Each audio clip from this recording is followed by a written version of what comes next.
Welcome students in today's biology class. Last lecture में हम pollen grain का structure और डेवलपमेंट ऑफ मेल गैमेटोफाइट पढ़े हैं, स्ट्रक्चर ऑफ पोलन ग्रेन पढ़े हैं। अब आज के पीरियड में हम आगे देखेंगे female reproductive structure. Female reproductive structure is called as gynoecium. Individual members are called as pistils और carpels. So let us study the pistil, megasporangium, that is ovule and embryo sac. Okay? तो देखो बच्चों, अगर हम pistil का structure draw करें, the structure of pistil और gynoecium, it will look like this. तो ये स्ट्रक्चर है पिस्टिल या फिर हम कार्पेल कह सकते हैं इसको. इसके तीन मेन पार्ट है. ऊपर का जो पार्ट है it is called as stigma, जो कि पोलन ग्रेन को रिसीव करता है. और यहाँ पे जो सेंट्रल पोर्शन है tube like structure, hollow tube like structure called as style, जिसमें से पोलन ट्यूब जो है वो फीमेल गैमेट तक जाता है. और जो नीचे वाला बेसल पोर्शन है, somewhat swollen portion, it is called as ovary. और ओवरी के अंदर आपको एक या फिर बहुत सारे ओव्यूल्स मिलेंगे. So this is the structure of pistil और carpel, individual members of gynoecium. Okay बच्चों, अब हम ओव्यूल जो है वो डिटेल में पढ़ेंगे. देखो, ओव्यूल के अलग अलग टाइप होते हैं, जैसे कि ऑर्थोट्रोपस ओव्यूल, एनाट्रोपस ओव्यूल, उसके बाद में हेमीट्रोपस ओव्यूल, कैम्पिलोट्रोपस ओव्यूल, सिरसिनोट्रोपस ओव्यूल एक्सेट्रा. लेकिन एंजियोस्पर्म में the most common type of ovule found is anatropous ovule. Now what is anatropous ovule? Anatropous ovule समझने के लिए एक बेसिक डायग्राम देख लो आप यहाँ पे. तो देखो, सपोज देखो ये ओव्यूल की बॉडी है. Suppose this is the body of ovule और ये ओव्यूल का स्टॉक है. ओव्यूल के अंदर दो मेन पार्ट रहते हैं, जिसको बोलेंगे हम बॉडी, और ये lower portion called as stalk. Okay, तो देखो जब हम इसकी लेबलिंग करेंगे तो ऊपर एक स्मॉल ओपनिंग प्रेजेंट रहती है कॉल्ड एज माइक्रोपाइल. इसको क्या बोलेंगे हम? माइक्रोपाइल. और जो बेस होता है ओव्यूल का, it is called as chalaza. It is called as chalaza. और ये जो स्टॉक है it is called as funicle. It is called as funicle. तो अब इस डायग्राम को थोड़ा ध्यान से देखो. जब ये फ्यूनिकल, चलाजा और माइक्रोपाइल स्ट्रेट एक्सिस के ऊपर रहेंगे, then such ovule is called as orthotropous ovule. Okay, when micropyle, chalaza and funicle they are present along the straight axis, when they are present on the straight axis, such an ovule is called as orthotropous ovule. लेकिन the most common type of ovule found in angiosperm is anatropous ovule, and that we have to study in detail. So let us study the structure of anatropous ovule in detail.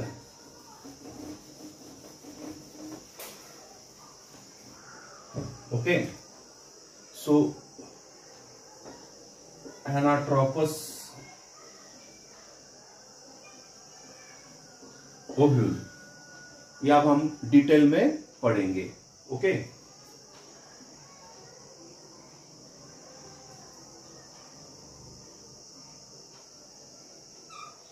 This is the main body of the ovule called as nucellus. ये क्या है बच्चों? Nucellus है. और इस nucellus के अंदर आपको एम्ब्रियो सैक मिलेगा. What is present inside nucellus? Embryo sac is present. Okay, तो ये embryo sac है nucellus के अंदर, which is covered by two coverings. The nucellus is covered by two coverings.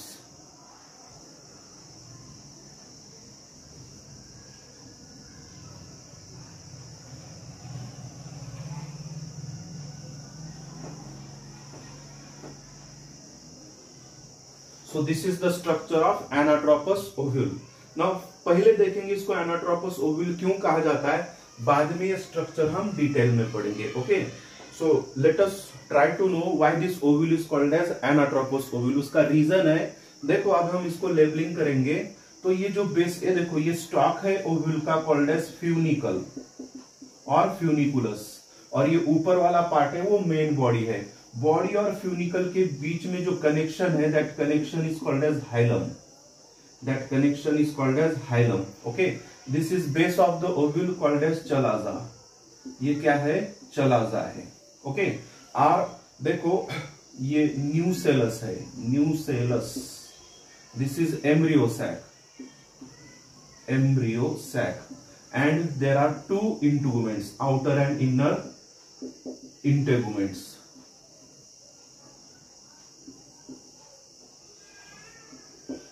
These are integuments covering of the ovule.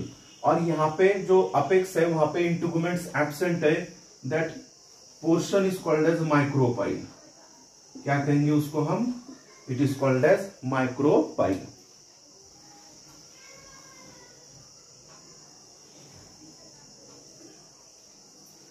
Now look here, यहाँ पे ये तीन जो रीजन्स है, that is micropyle, micropyle, funicle और चलाजा। इनकी पोजीशन देखो, अगर हम यहाँ पे एक स्ट्रेट एक्सिस को ड्रॉ करेंगे तो फ्यूनिकल और चलाजा तो स्ट्रेट एक्सिस में है, लेकिन जो माइक्रोपाइल है वो फ्यूनिकल के साइड में आ गया। Okay, so the ovule with bent axis is called as anatropous ovule. The ovule with bent axis is called as anatropous ovule, in which the micropyle is just near to the funicle. Okay, so this is the structure of anatropous ovule. Now let us study each part of the anatropous ovule in detail with its function. Okay, first of all, the ovule consists of two main parts. That two main parts are called as body number one, and second funicle, funicle or funiculus. The stalk of the ovule is called as funicle, and inside ovary, suppose this is the ovary and if it is the ovule. Okay, so this is the ovule, suppose. So the funicle, here you can see the funicle. The funicle is attached to inner side of the ovary wall. So this is what inner side of ovary wall. So the funicle is attached to the inner side of the ovary wall by a point. That point is called as placenta, from where it can absorb food, nutrition and water. Okay, so this is about the stalk of the ovule. Now the body and funicle is attached at a common point. That common point is called as hilum. That common point is called as hilum. Hilum is the point of attachment of the body with the funicle. Now let us study the body of the ovule. Body of the ovule is called as nucellus. Okay, body of the ovule is called as nucellus. Okay, and it is covered by integuments. Therefore, ovule is also called as integumented megasporangium. Remember, nucellus is the megasporangium and it is covered by integuments. Therefore, ovule is also called as integumented megasporangium. Now, what is this nucellus? Nucellus is the main body of the ovule. It is diploid parenchymatous mass. Okay, and when it matures, what happens here? From the hypodermal cell near the micropyle, it acts as the archisporium, and from the archisporium, megaspore mother cell is produced. Megaspore mother cell undergoes meiosis to produce 4 haploid linear megaspores. Out of that 4 haploid megaspores, the 3 towards the micropyle degenerate and only 1 towards the chalaza remain functional, and it is called as functional megaspore. And from functional megaspore, by 3 successive mitotic divisions, this internal structure is formed called as embryo sac. आगे हम ये development of female gametophyte detail में पढ़ेंगे। बस आप इतना भी याद रखो कि ये एम्ब्रियो सैक है, जिसको फीमेल गैमेटोफाइट भी कहा जाता है, और वो हैप्लॉइड स्ट्रक्चर है। Actually it is a 7 celled and 8 nucleated structure.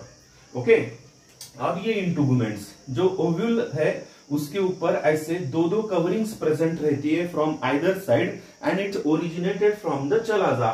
But these integuments are not present at the tip or apex of the ovule, where it produces a small opening called as micropyle, through which pollen tube and male gametes are reached up to the embryo sac. Okay, जो इंटुगमेंट्स है they act as a protective coverings on the ovule. Okay, these are the protective coverings on the ovule, and as there are two integuments, such an ovule is called as bitegmic. So in angiosperm, bitegmic ovules are present, but in gymnosperm the ovule is unitegmic. The ovule is unitegmic. So बच्चों, this is the structure of anatropous ovule. Okay, समझ में आया? तो ये structure है anatropous ovule का.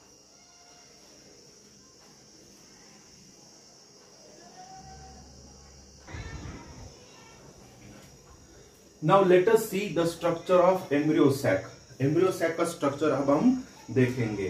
तो nucellus के अंदर एक ऐसा ओवल स्ट्रक्चर प्रेजेंट होता है जिसको हम एम्ब्रियो सैक बोलेंगे. So this is the structure of embryo sac.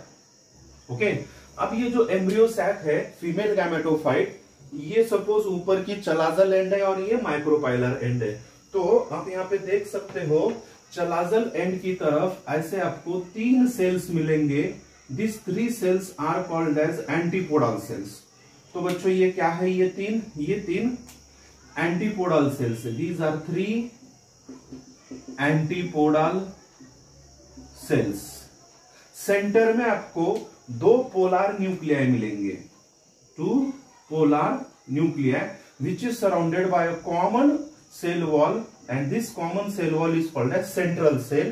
उसके बाद में आपको माइक्रोपाइलर एंड की तरफ फिर से 3 सेल्स मिलेंगे जिसको togetherly we called as egg apparatus.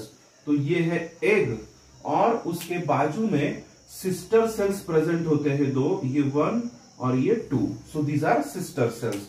So this is egg and these are synergids or sister cells. Synergids or sister cells. These togetherly are called as egg apparatus. इसको एक साथ क्या बोलेंगे हम? egg apparatus. So सेंटर में ये 2 polar nuclei. 2 polar nuclei. Okay, so this is the structure of embryo sac, or it is also called as female gametophyte. तो ये स्ट्रक्चर किसका है बच्चों? एम्ब्रियो सैक या फिर फीमेल गैमेटोफाइट का है.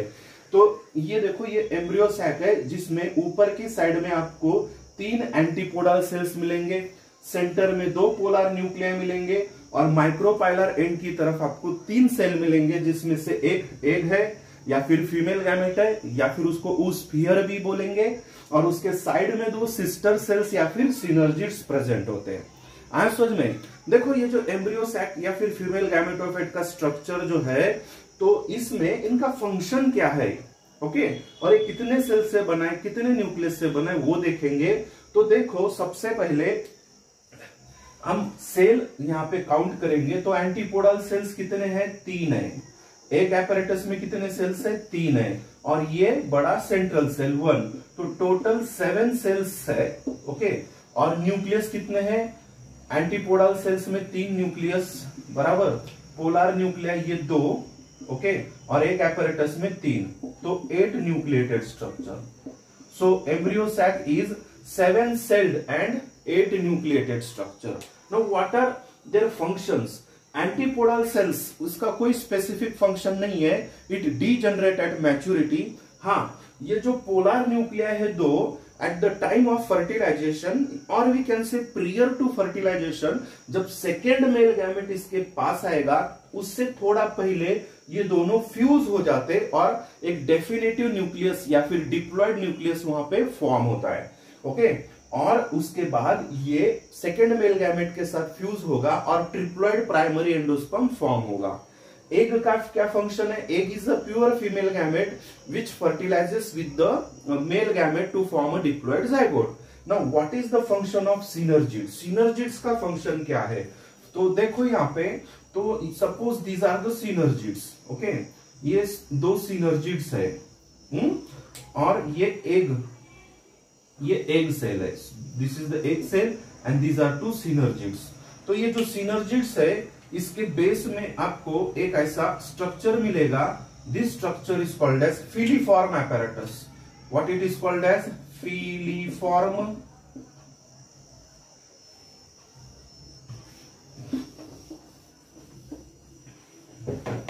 filiform apparatus. Okay, so at the base of the synergids, filiform apparatus is present. The function of filiform apparatus is it attracts the pollen tube towards the female gamete. ये उसका function है, it attract or it guide the pollen tube to reach the female gamete. So this is the function of this filiform apparatus. Okay, so this is nothing but structure of embryo sac or female gametophyte. Why it is called as female gametophyte? Because here in this tissue you can observe female gamete is present. Therefore it is called as female gametophyte. Now let us study the development of female gametophyte.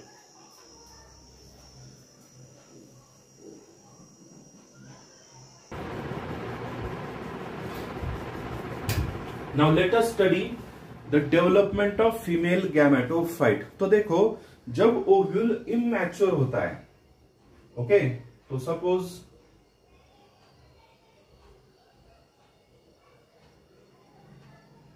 This is the immature ovule. Let us try to draw the structure of immature ovule. तो आपको ये structure दिखाई दे रहा है सबको. सो this is the structure of immature ovule. क्या है ये? इमैच्योर ओव्यूल है जिसमें फ्यूनिकल है ना, बॉडी है, न्यूसेलस है, इंटेगुमेंट्स है. समझ में आ रहा? तो suppose this is the nucellus. ये क्या है? न्यूसेलस है. Sorry, so this is the nucellus. Okay, अब जब ओव्यूल मैच्योर होता है तब इस न्यूसेलस में, आई will draw here separately. So suppose this is the nucellus. Okay, अब इस न्यूसेलस में, अब ये न्यूसेलस में आपको डिप्लॉयड कॉम्पैक्ट पैरेन्काइमेटस मास मिलेगा. उसमें का सपोज ये जो है ये इपिडर्मल लेयर है सपोज, और उसके पीछे वाला जो लेयर होगा वो हाइपोडर्मल लेयर होगा. सपोज हाइपोडर्मल लेयर, तो हाइपोडर्मल लेयर है ये. तो सेकेंड लेयर जो है वो हाइपोडर्मल है. Hypodermal layer. इस हाइपोडर्मल लेयर में से एक सेल एक्टिवेट हो जाता है. एक सेल क्या होता है? Activate. And it is called as archesporium. And it is called as archesporium या फिर आर्चिस्पोरियल सेल, और it is also called as archesporial cell. Now this archesporial cell act as megaspore mother cell. Megaspore mother cell.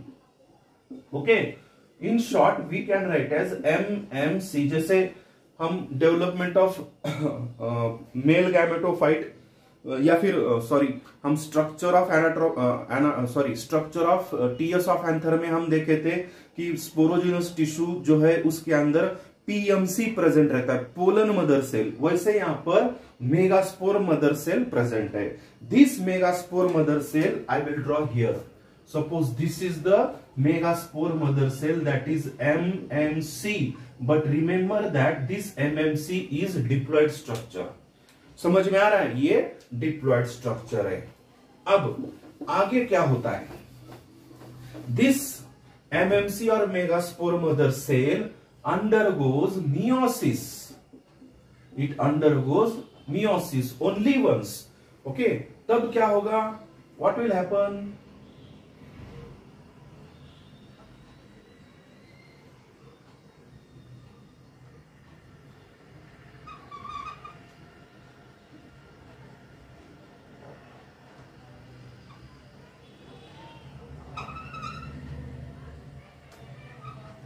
I am drawing here the structure of ovule.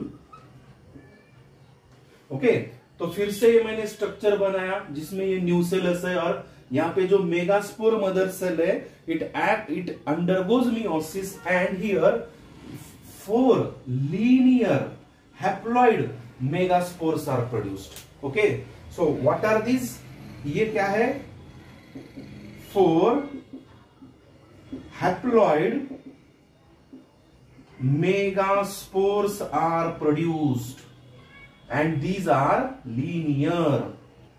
How are they? These are linear. तो देखो megaspore mother cell undergoes meiosis to produce linear 4 haploid megaspores. Now what happens out of these 4 megaspores? So next diagram. Now I will draw here only the nucellus. हम यहां पे सिर्फ nucellus को draw करेंगे, okay, जिसमें 1 2 3 4 megaspores present है, okay. अब देखो ये जो 4 मेगास्पोर्स है उसमें से माइक्रोपाइलर एंड की तरफ के 3 सेल्स डीजनरेट हो जाते हैं। So 1 2 3, so these 3 cells degenerate,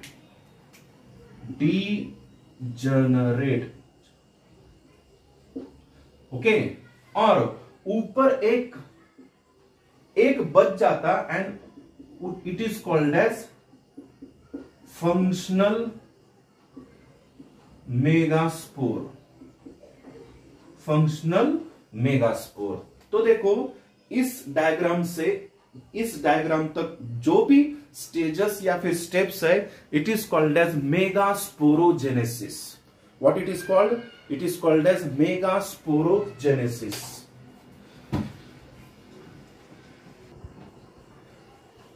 क्या हुआ यहां पे?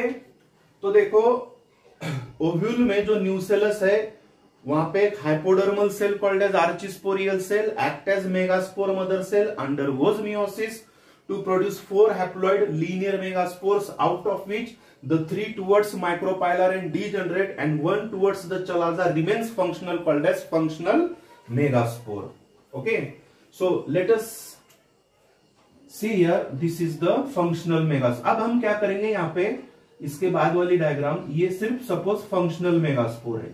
What is this? This is functional megaspore और ये उसके अंदर का न्यूक्लियस है which is a haploid structure. Remember that this functional megaspore is haploid structure. तो ये जो ऊपर की डायग्राम है फंक्शनल मेगास्पोर, सेपरेटली हमने यहां पे ड्रॉ किया है। ये छोटा वाला फंक्शनल मेगास्पोर है वो ड्रॉ किया है, न्यूसेलस नहीं, ये फंक्शनल मेगास्पोर है।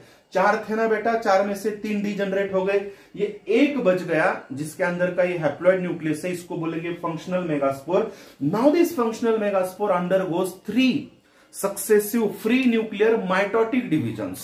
ओके, तो देखो यहां पे नाउ यहां पे first mitotic division. Okay, now what is formed?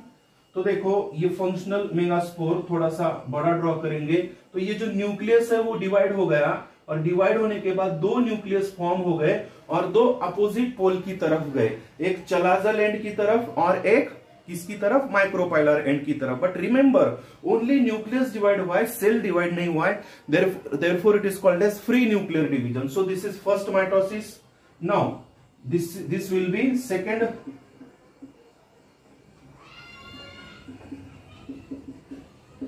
Mitotic division. Second mitotic division में भी क्या होगा? अब यहाँ पे सेकेंड माइटोटिक डिवीजन में क्या होगा? यहाँ पे जो 2 न्यूक्लियाई थे, 2 न्यूक्लियाई 2 से 4 न्यूक्लियाई बन जाते, ऊपर 2 और नीचे 2।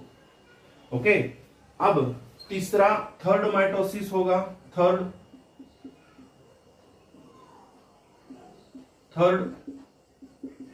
Mitotic division, what will result?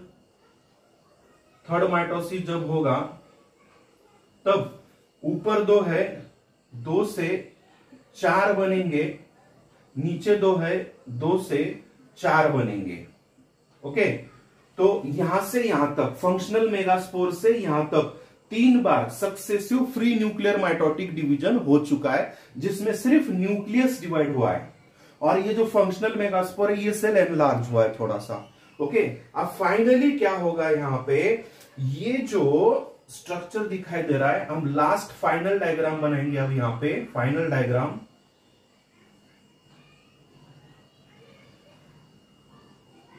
ये फाइनल डायग्राम जो है, अब ये 4 जो है, इन 4 में से 3 ऊपर रह जाते न्यूक्लियस, चौथा न्यूक्लियस सेंटर में आ जाता, नीचे जो 4 न्यूक्लियस है 4 में से 3 यहीं पर रह जाते और चौथा न्यूक्लियस जो है वो सेंटर में आ जाता। ओके, अब लास्टली क्या होगा, इन न्यूक्लियर के बाजू में सेल वॉल फॉर्मेशन होगा। इसे 1 2 3 ऊपर की तरफ 3 सेल फॉर्म हो गए। These are called as antipodal cells. These are called as antipodal cells. नीचे की तरफ टुवर्ड्स माइक्रोपाइल ये सेंटर में एक बन गया और साइड में 2 सिनर्जिड्स बन गए। So what are these? These are synergids. तो बच्चों ये क्या है? ये सिनर्जिड्स है। और सेंटर में 2 पोलर न्यूक्लियाई आ गए। देखो ये जो 2 न्यूक्लियस दिख रहे, एक ऊपर से आया है, देखो 4 है ना बेटा, 4 में से एक यहां पर आया और इन 4 में से एक यहां पर आया। तो सेंटर में क्या है? ये 2 polar nuclei. So this is the final structure of embryo sac. तो ये एम्ब्रियो सैक है, या फिर आप इसको मैच्योर फीमेल गैमेटोफाइट भी कह सकते हैं। So the name of this diagram will be female gametophyte. So what is this? This is female gametophyte, also called as embryo sac. उसी को हम क्या बोलेंगे? embryo sac बोलेंगे। ओके, तो देखो this is the steps involved in the development of female gametophyte. तो देखो बच्चों, ये जो फाइनल वाली डायग्राम है it is called as embryo sac और फीमेल गैमेटोफाइट। अब इसके बारे में कुछ फैक्ट्स जान लो। ये 7 सेल्ड स्ट्रक्चर है। ये कैसा स्ट्रक्चर है? 7 celled. I will write here the embryo sac is 7 celled. How we can count the 7 cells? 3 towards the chalaza called as antipodal cells, 3 towards the micropyle called as egg apparatus और central large cell. So 3 plus 3 plus 1 7 cell and 8 nucleated, 3 nucleus towards 3 in each antipodal cell 1. So as these there are 3 antipodal cells, 3 nucleus towards chalazal end, 3 nucleus towards micropylar end and 2 polar nuclei in the center. So 3 plus 3 plus 2 8. So 8 nucleated structure is there. So how is the embryo sac? 7 celled and 8 nucleated. One more interesting fact आप यहाँ पे देख सकते हो बच्चों, हमारे पास megaspore 4 थे, लेकिन एक ही functional megaspore, single functional megaspore से एम्ब्रियो सैक फॉर्म हुआ है। Therefore this is called as monosporic.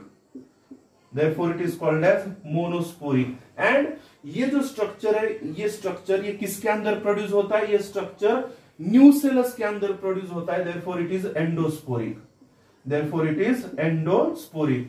And finally, such type of embryo sac is only found in the members of Polygonaceae family in angiosperm. Therefore, it is also called as polygonum type of embryo sac. तो बच्चों, this is the development of female gametophyte.